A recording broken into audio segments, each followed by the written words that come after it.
No, I thought today we want to come out and have a shorter practice. Because of the schedule, we're practicing 4 times this week, which we're not doing at any other time other than this week and next week. So thought the kids came out, had great tempo, good energy. Came out of the scrimmage the other day relatively healthy. You got Conrad back out there today. Really the only guy that got a little bit dinged was Warren, but he's back practicing today, so we didn't lose anybody Saturday. Hopefully we can repeat the same thing this week. We also got Devin and Patterson back in 7-on-7. Well, Devin is back. I don't know if we were comfortable throwing him in full time, but Devin, Abby, and somebody else. Patterson, yeah. They should be full go from this point forward. David Gilbert have a setback? He's back in a boot again? Yeah, not a setback, just the healing is taking place. In the bowl game, he actually retweaked it and set it back a little bit and then contemplated a couple different things, but it's been healing pretty good, and he's not going to be with us in the spring, but he should be full go for the summer. Waz is a groin, yep. I mean, just it's one of those sports hernias. It's heard like 3 or 4 different things. It's really been our nemesis. That's got Connor Cummins too, Ped, Manessa, all those guys.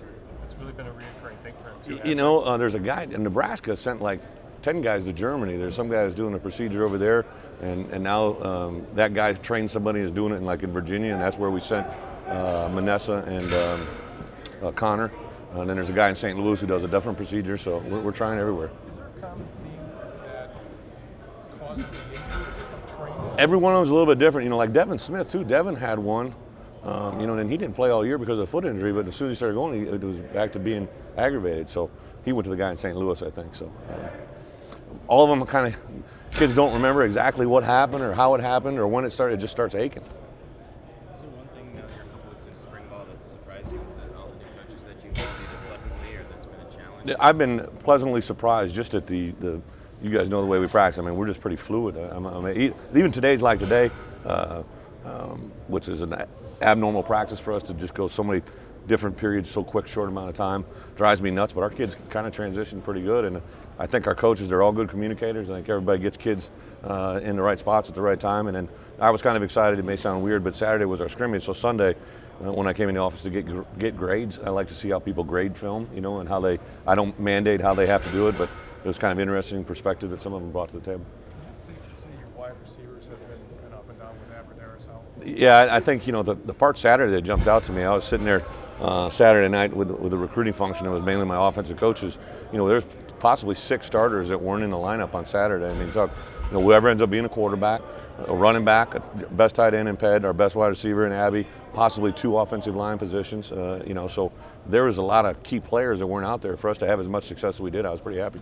Like how Marquise, the last couple of practices, seems to be taking a step forward. Are you talking it's all mental with him now? Is he starting to get over that hump a little bit? Marquise is a little bit like a box of chocolates. You don't know exactly what you're going to get all the time. He does a lot of really good things. I like the way that he's more engaged right now. I think Zach's done a nice job of doing some independent teaching with him, and he does a lot better with one-on-one. And you know, from where he's been right now compared to where he was in the fall has been a nice stage. Who's been most consistent of the young wide receivers this spring? Probably Ike when he's been out there, Ike Williams. I can tell you what some have been consistent in not doing, you know, which makes him consistent, I guess. But I think Ike, to me, has jumped out a little bit. Kenzell's knees are bothering him a little bit, you know, but he was doing some nice things before break. But I think Ike's the one that, if I could just say one guy, I've been happy with AJ too. I think he's going to be a good player, and I don't know if it's going to be next year or the year after, but he's a good player. Do you think James Adinyahu could give you something as a pass rusher? I think, especially maybe even inside. We're playing him outside, but he really does some nice stuff. Both him and Jesse are going to be very, very good players here. You know, I don't know if it's going to be next year, but I'm really excited about those 2 DNs. Is that athleticism intriguing with James? It is, and the power he's got. You know, he's a pretty thick kid, and he's just so raw. You know, like Charlie, and I was walking up with him and Ross Kalaji, and we're just like, any reps those guys can get, they benefit. They're just sponges. They want to be. I walk up there Saturday afternoon, like 4 hours after practice, and they're in there watching the film together. You know, I think it's important to them.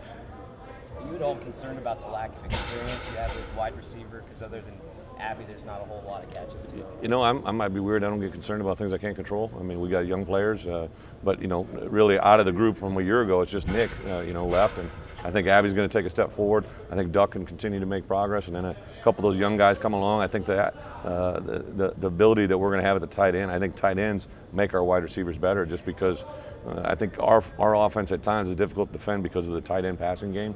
You take teams, you know, it really jumped out to me when we played Miami 3 years ago. They just didn't know how to cover a tight end because of our passing game, and that helped our wide receivers in the end. Tight ends are healthy. Who do you think your top guys? Arnie's having a hard time. You know, I know Ped will be out there. Waz will be back out there. I think those three right there. I'm very excited about Austin Traylor. I think he's been one guy that during the course of spring has really opened my eyes. You know, he's about 25 pounds heavier than when he came here, and he's got a little bit of nastiness to him. He gets after people. And then Austin Molly, there's just not a lot to him, but he isn't afraid of anything. And I've really been impressed with the way Austin Molly catches the ball, as well as Arneson. So where you thought you'd be halfway through spring?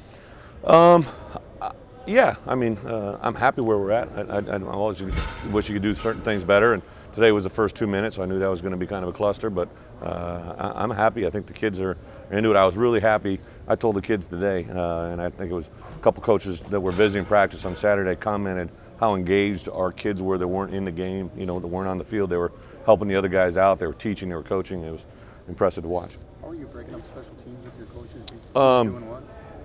Charlie will have punt as he's had the last couple of years. Coach Zani will have punt return. Coach Faulkner will have kickoff return, and Coach Boo has kickoff coverage.